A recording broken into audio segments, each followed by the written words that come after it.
Olá, boa noite. Boa noite para você. Hoje teve sessão na primeira turma do Supremo Tribunal Federal. Os ministros negaram o recurso do deputado federal Luiz Nishimori e a repórter Carla Lucena acompanhou a sessão e ao vivo tem os detalhes para a gente. Boa noite, Carla. Olá, Érica, boa noite para você, boa noite a todos e vamos então entender um pouco sobre o caso desse parlamentar. Em fevereiro deste ano, a primeira turma aqui do Supremo Tribunal Federal decidiu receber uma denúncia contra o deputado federal Luiz Nishimori. Segundo a Procuradoria-Geral da República, ele teria contratado 9 funcionários fantasmas quando ele era deputado estadual do Paraná entre os anos de 2003 e 2010. E olha só, dessas contratações, ele teria desviado R$ 2.800.000 para benefício próprio. Vamos acompanhar a reportagem. No recurso, o deputado Luiz Nishimori pedia para esclarecer pontos da decisão da primeira turma que o tornou réu em fevereiro pelos crimes de peculato e lavagem de dinheiro. Segundo as investigações, o esquema envolvia 2 servidoras que controlavam as contas abertas em nome dos fantasmas e eram encarregadas de sacar os salários para, em seguida, depositar os valores em 5 diferentes contas. 3 em nome do parlamentar e outras 2 em nome de entidades privadas sem fins lucrativos, mas controladas pelo acusado.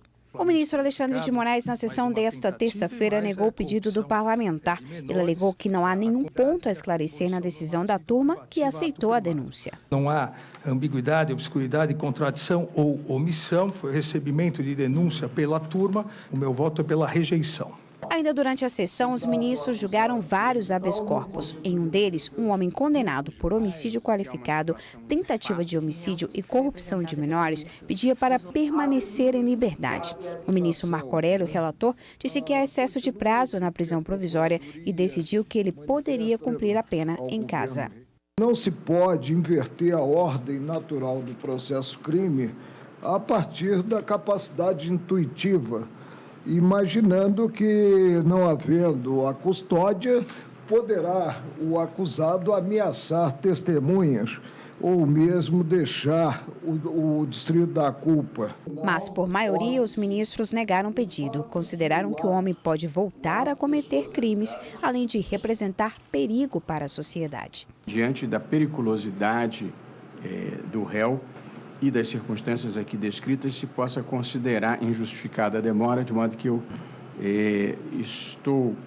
originário. Portanto, eu estou denegando a ordem. A revelação da alta periculosidade do agente é algo que permeia a ordem pública. O lugar dele não é em casa da Tamásio Fabreno, o lugar dele, no meu modo de ver, é na cadeia. A complexidade da comprovação da disputa entre gangues jovens levou ao prazo se esticar um pouco, mas já há pronúncia, os elementos para a prisão me parecem presentes. A consultora jurídica da TV Justiça, Karina Zuccolotto, está aqui. Tem outros detalhes da sessão da primeira turma de hoje do Supremo Tribunal Federal. Boa noite, Karina. Boa noite, William. Boa noite, Karina. Boa noite, Érica. 2 casos envolvendo parlamentares e prerrogativa de foro também foram julgados na primeira turma hoje, né? Exatamente, Érica. Foram 2 recursos envolvendo a deputada federal Maria Auxiliadora Seabra Rezende e um outro recurso envolvendo o deputado Vladimir Ribeiro da Costa. Nos 2 casos, a grande pergunta era saber se o processo, a ação penal que tramita aqui no Supremo contra esses 2 parlamentares deve ser julgada pelo Supremo Tribunal Federal ou deve ser declinada para a primeira instância, como de fato julgou o ministro Marco Aurélio, relator dos 2 recursos que vieram a julgamento hoje na primeira turma. O ministro Marco Aurélio, nos 2 casos, entendeu e aplicou a jurisprudência mais recente, adotada em março de 2018 pelo plenário do Supremo Tribunal Federal, em relação à prerrogativa de foro, entendendo que os crimes cometidos por parlamentares federais só serão julgados aqui no Supremo Tribunal Federal se forem cometidos durante o exercício do mandato e tiver esse crime relação com o exercício do mandato. No caso da professora Dorinha, no caso da deputada federal Maria Auxiliadora, ela teria sido denunciada por supostamente quando secretária da Educação no estado do Tocantins, dispensado a licitação para aquisição de livros, que teriam também, de acordo com a Procuradoria-Geral da República, sido contratados de forma superfaturada e também acusada de peculato.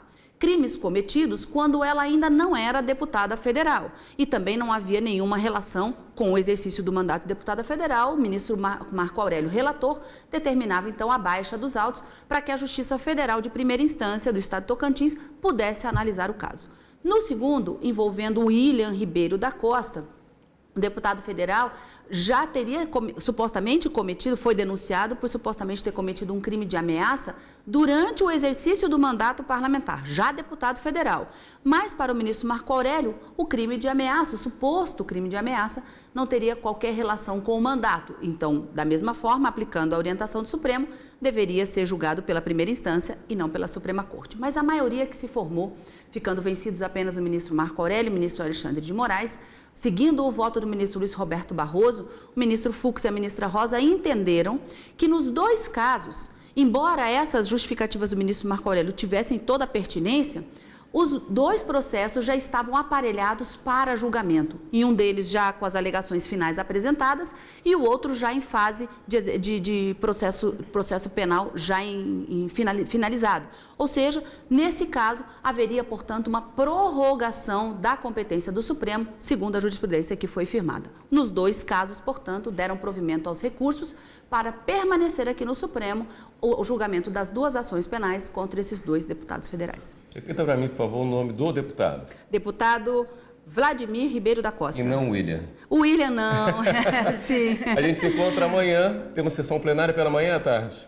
Exatamente, convocada uma sessão extraordinária para quarta-feira pela manhã, a partir das 9h30, e às 14 horas as sessões ordinárias, normalmente com o direto do plenário, amanhã ao vivo. Obrigado mais uma vez pela presença aqui, Karina. Eu que agradeço.